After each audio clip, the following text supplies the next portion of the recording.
Welcome back to our channel beautiful creation blog. ಇವತ್ತಿನ ಬ್ಲಾಗಲ್ಲಿ ನಾನು ತೊಗೊಂಬಂದಿರುವಂತಹ ವಿಷಯ ಏನು ಬಗ್ಗೆ ಅಂದರೆ ರೈತರ ಬಗ್ಗೆ. ರೈತರುಗಳು ಅವ್ರ ಜಮೀನಿಗೆ ಆಧಾರ್ ಕಾರ್ಡ್ನ ಲಿಂಕ್ ಮಾಡಬೇಕು. ಯಾವ ಥರ ಲಿಂಕ್ ಮಾಡಬೇಕು, ಅದ್ರ ಮಾಡಿಲ್ಲ ಅಂದರೆ ಏನು ಪ್ರಯೋಜನ ಸಿಗೋದಿಲ್ಲ.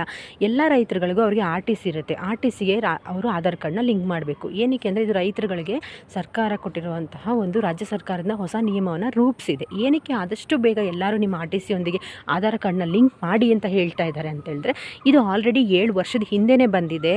RTCಗೆ ಆಧಾರ್ ಕಾರ್ಡ್ನ ಲಿಂಕ್ ಮಾಡಬೇಕು ಅಂತ. ಯಾಕೆ ಅಂದರೆ ಇದು ಇನ್ನೂ ಹೆಚ್ಚು ಕೂಡ ಜನಗಳು RTC ಯೊಂದಿಗೆ ಆಧಾರ್ ಕಾರ್ಡ್ನ ಇನ್ನೂ ಲಿಂಕ್ ಮಾಡಿಲ್ದೇ ಇರೋದ್ರಿಂದ ಸರ್ಕಾರದಿಂದ ಸಿಗುವಂತಹ ಯೋಜನೆಗಳನ್ನ ಯಾವುದನ್ನು ಕೂಡ ರೈತರು ಪಡಿತಾ ಇಲ್ಲ.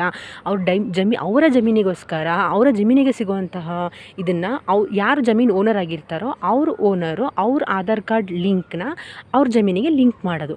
ಏನಕ್ಕೆ ಅಂದರೆ ಭೂ ಅಕ್ರಮ ತಡೆಗೆ ರಾಜ್ಯ ಸರ್ಕಾರ ಇದೊಂದು ನಿರ್ಧಾರನ ತಗೊಂಡಿದೆ. ಲಿಂಕ್ ಮಾಡಬೇಕು ಅನ್ನೋದು ಸರ್ಕಾರ ಕಡ್ಡಾಯಗೊಳಿಸಿದೆ. ಆ ಕಡ್ಡಾಯಗೊಳಿಸಿರೋದ್ರಿಂದಲೇ ನಿಮಗೇನೆಂದರೆ ಹೇಗೆ ಲಿಂಕ್ ಮಾಡೋದು ಅನ್ನೋದಕ್ಕೋಸ್ಕರನೇ ಲಿಂಕ್ ಮಾಡೋಕೆ ಒಂದು ಸಾಫ್ಟ್ವೇರ್ನು ಕೂಡ ಸರ್ಕಾರ ಸಿದ್ಧಪಡಿಸಿದೆ. ನಿಮ್ಮ ಗ್ರಾಮ ಪಂಚಾಯತಿ ಅಧಿಕಾರಿಗಳು ಇದ್ರ ಬಗ್ಗೆ ಪ್ರಕಟಣೆ ಮಾಡಿರ್ತಾರೆ. ಒಂದು ಸತಿ ನೀವು ಅಲ್ಲಿ ಹೋಗಿ ಕೇಳಿದರೆ ನಿಮಗೆ ನೀಟಾಗಿ ಅಧಿಕಾರಿಗಳು ಅದರದ್ದು ಜವಾಬ್ದಾರಿಯಲ್ಲಿ ಅವರೇ ತೊಗೊಂಡಿರೋದ್ರಿಂದ ಅದರದ್ದು ಸರ್ಕಾರದಿಂದ ಸೌಲಭ್ಯಗಳೇನಾಗ್ಬೋದು, ಬ್ಯಾಂಕ್ ಸೌಲಭ್ಯ ಆಗ್ಬೋದು, ಕೃಷಿ ಆಗ್ಬೋದು, ಬೆಳೆ ಆಗ್ಬೋದು, ಎಲ್ಲನೂ ಕೂಡ ನಿಮಗೆ ಹೇಳ್ಕೊಡ್ತಾರೆ. ಅದಕ್ಕೆ ಹಿಂದೆ ಹೋಗಿಬಿಟ್ಟು ನಿಮ್ಮ ಆಸ್ತಿಗೆ, ನಿಮ್ಮ ಭೂಮಿಗೆ ಆಧಾರ್ ಕಾರ್ಡ್ನ ಲಿಂಕ್ ಮಾಡಿ. ಗ್ರಾಮ ಪಂಚಾಯತಿ ಕೇಂದ್ರಕ್ಕೆ ಹೋಗಿ, ಆನ್ಲೈನ್ ಕೇಂದ್ರಕ್ಕೆ ಹೋಗಿ, ಗ್ರಾಮ ಆಡಳಿತ ಅಧಿಕಾರಿಗಳೊಂದಿಗೆ ಇದ್ರ ಬಗ್ಗೆ ಸಂಕ್ಷಿಪ್ತವಾಗಿ ತಿಳ್ಕೊಳ್ಳಿ. ನಿಮ್ಮನ್ನೆಲ್ಲನೂ ಅಪ್ಡೇಟ್ ಮಾಡಿಸಿ. ಅದನ್ನು ರೈತರು ತಮ್ಮ ಆಸ್ತಿ ಮತ್ತು ಭೂಮಿ ಆಧಾರ್ ಕಾರ್ಡ್ ಲಿಂಕ್ ಮಾಡಿದ್ರೆ ಅವರು ಸರ್ಕಾರದಿಂದ ಯಾವುದೇ ಯೋಜನೆಗಳಿಗೂ ಮೋಸ ಹೋಗೋಲ್ಲ. ಎಲ್ಲ ಯೋಜನೆಗಳು ಡೈರೆಕ್ಟಾಗಿ ರೈತರೇ ಪಡ್ಕೊತಾರೆ. RTCಗೆ ಆಧಾರ್ ಕಾರ್ಡ್ ಲಿಂಕ್ ಮಾಡೋದು ಏನು ಕಷ್ಟ ಇಲ್ಲ. ನೀವು ಆನ್ಲೈನಲ್ಲಾದರೂ ಮಾಡ್ಬೋದು, ಆಫ್ಲೈನಲ್ಲಾದರೂ ಮಾಡ್ಬೋದು. ಅದು ಹೇಗೆ ಅಂತಂದರೆ RTC ಯೊಂದಿಗೆ ನಿಮ್ಮ ಆಧಾರ್ ಕಾರ್ಡ್ ಲಿಂಕ್ ಮಾಡೋ ಒಂದು ಪ್ರಕ್ರಿಯೆ ಹೇಗಿದೆ ಅಂದರೆ ನಾನು ಅದನ್ನು ನಿಮಗೆ ಹೇಳ್ತೀನಿ. ಈ ವಿಡಿಯೋದಲ್ಲಿ ಕೆಳಗಡೆ ಕೂಡ ಯಾವ ಥರ ಮಾಡ್ಬೋದು ಲಿಂಕ್ ಅನ್ನೋದನ್ನು ಡೀಟೇಲ್ ಆಗಿ 1 by 1 ಸ್ಟೆಪ್ಗಳನ್ನ ಹಾಕಿರ್ತೀನಿ. ಇದರಲ್ಲೂ ಕೂಡ ನಾನು ಹಾಗೆ ಹೇಳ್ತೀನಿ. ಸ್ಟೆಪ್ಸ್ಗಳನ್ನ ನೀವು ಹಾಗೆಯೇ ತಿಳ್ಕೊಳ್ಳಿ.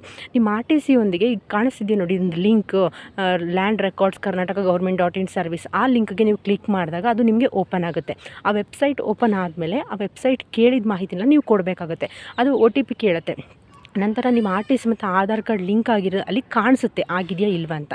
ಅದಾದಮೇಲೆ ನೀವು ಬಲಭಾಗದಲ್ಲಿ ನಿಮ್ಮ ಪ್ರೊಫೈಲ್ ಇರುತ್ತೆ, ಓಕೆನಾ. ಅದನ್ನು ಕ್ಲಿಕ್ ಮಾಡಿ ನಿಮಗೆ ಅಲ್ಲಿ eKYC ಅಂತ ಒಂದು ಓಪನ್ ಆಗುತ್ತೆ. eKYC ಓಪನ್ ಆದಮೇಲೆ ನಿಮಗೊಂದು OTP ಬರುತ್ತೆ. ಎಲ್ಲ ನಿಮ್ಮ ಇನ್ಫಾರ್ಮೇಷನ್ ಕರೆಕ್ಟಾಗಿದೆ, ನಿಮ್ಮ ದಾಖಲೆಲ್ಲ ಕರೆಕ್ಟಾಗಿದೆ ಅಂದರೆ ನಿಮ್ಮ ಪ್ರೊಫೈಲ್ ಓಪನ್ ಆಗುತ್ತೆ. ನಿಮ್ಮ ಪ್ರೊಫೈಲ್ ಓಪನ್ ಆದಮೇಲೆ ಏನಾಗುತ್ತೆ, 3 ಡಾಟಾ ಮೇಲೆ ಕ್ಲಿಕ್ ಮಾಡಿದಾಗ ಆ ಲಿಂಕ್ನಲ್ಲಿ ನೀವು ಆಧಾರ್ ಕಾರ್ಡ್ನ ಕಾಣಿಸ್ಕೊಳ್ತದೆ. ಅದ್ರ ಮೇಲೆ ನೀವು ಕ್ಲಿಕ್ ಮಾಡಬೇಕು. ಇದಾದಮೇಲೆ ಜಮೀನಿನ ಸಂಪೂರ್ಣ ವಿವರಗಳು ಕೇಳಲಾಗ್ತದೆ, ಏನೇನು ಜಮೀನಿದೆ, ಎಷ್ಟಿದೆ ಅಂತೆಲ್ಲ.